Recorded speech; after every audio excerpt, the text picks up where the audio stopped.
Hello student तो मैं आज बात करूंगा डेफर्ड रेवेन्यू एक्सपेंडिचर के बारे में।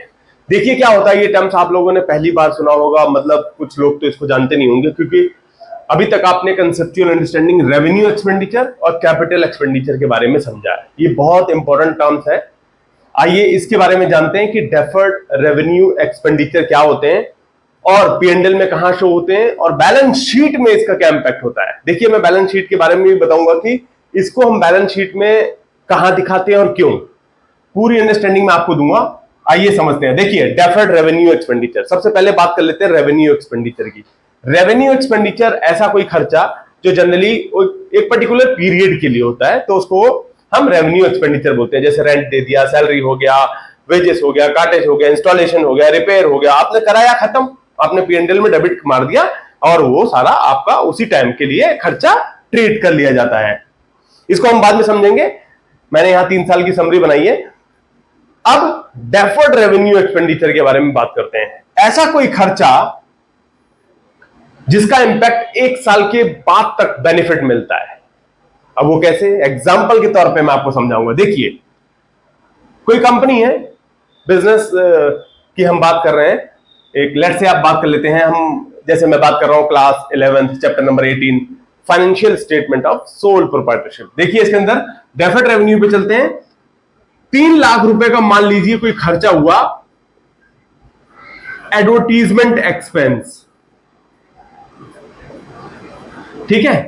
लेकिन एडवर्टाइजमेंट कंपनी से कॉन्ट्रैक्ट हुआ कि उसका बेनिफिट, उसको जो टेलीकास्ट होगा मीडिया मान लो, उसका जो बेनिफिट होगा वो अगले 3 साल तक चलेगा। मान लो 23-24 एग्जाम्पल, 24-25 फाइनेंशियल ईयर की बात कर रहे हैं और 25-26 ये कॉन्ट्रैक्ट हो गया कि ये जो हमने, चलो पैसा तो एक ही बार देगी कंपनी, एक बार में पेमेंट कर देगी एडवर्टाइजमेंट के लिए खर्चा कंपनी को, एडवर्टाइजिंग जो कर रही है।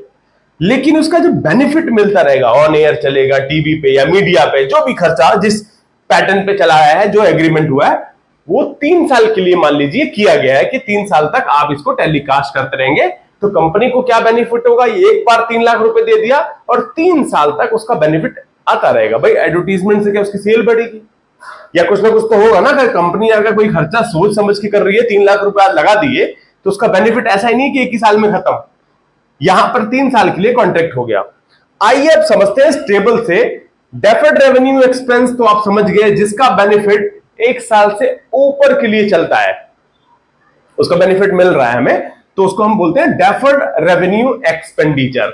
आइए समझते हैं कि पीएनएल में क्या इंपैक्ट होता है, बहुत इंपॉर्टेंट है। ये है पीएनएल, फिर मैं आपको बैलेंस शीट भी बताऊंगा। देखिए पीएनएल में क्या करेंगे, मान लीजिए कंपनी की सेल्स तीनों साल में 10 लाख 10 लाख 10 लाख है, एग्जांपल। डायरेक्ट एक्सपेंस जो खर्चा हुआ कंपनी का, मान लीजिए 5-5 लाख रुपए हो रहा है।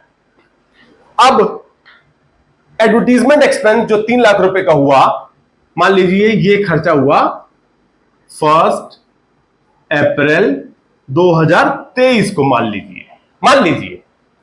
तो यहां 23 वाले में जनरली अगर ये ऐसा कॉन्टैक्ट नहीं हुआ होता एडवर्टीजमेंट एक्सपेंस, तो यहां पर 3 लाख रुपए आप डाल देते सीधा, तो हमारा प्रॉफिट कितना हो जाता कंपनी का, 10 में से 5 और 3 कितना हो, 2 लाख रुपए का प्रॉफिट आता पहले साल में।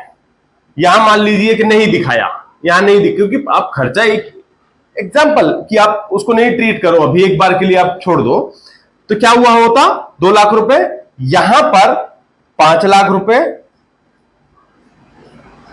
इस साल में 5 लाख रुपए का प्रॉफिट आता।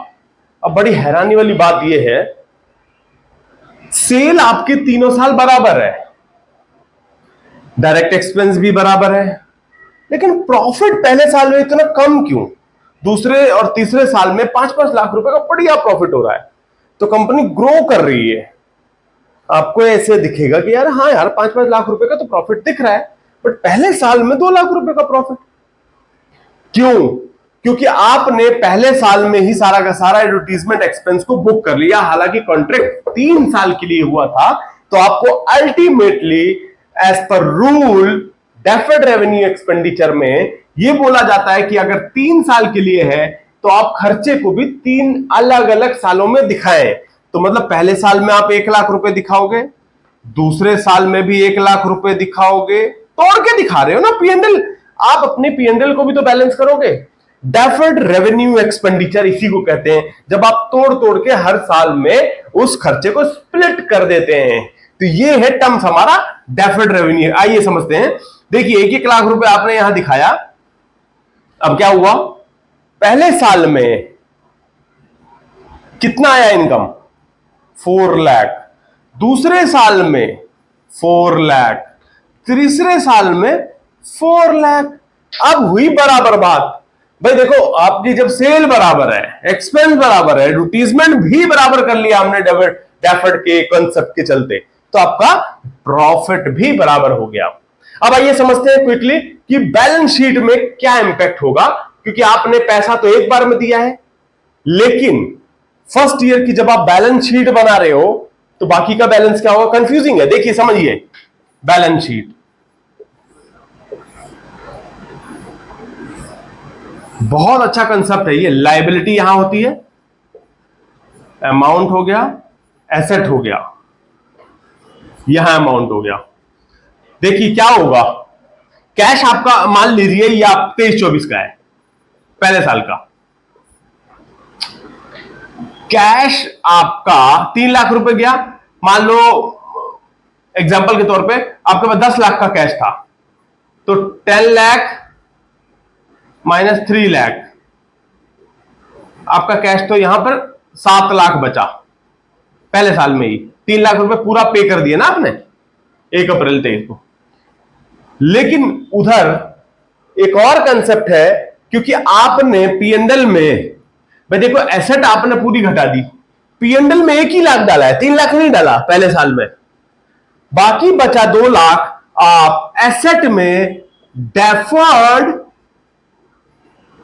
रेवेन्यू एक्सपेंस के नाम पे लायबिलिटी साइड में दिखा देंगे। तो ये रहा PNL impact and balance sheet impact. तो बच्चों मैं उम्मीद ये करता हूं कि डेफर्ड रेवेन्यू का कंसेप्ट इस एग्जांपल के तौर पे बुकिश लैंग्वेज से थोड़ा सा हट करके हम एग्जांपल के तौर पे समझेंगे तो आपको रटने की जरूरत नहीं पड़ेगी। तो मैं उम्मीद ये करता हूं आपको ये अच्छे से समझ में आया होगा। तो please like, share and subscribe. Thank you, thanks for watching.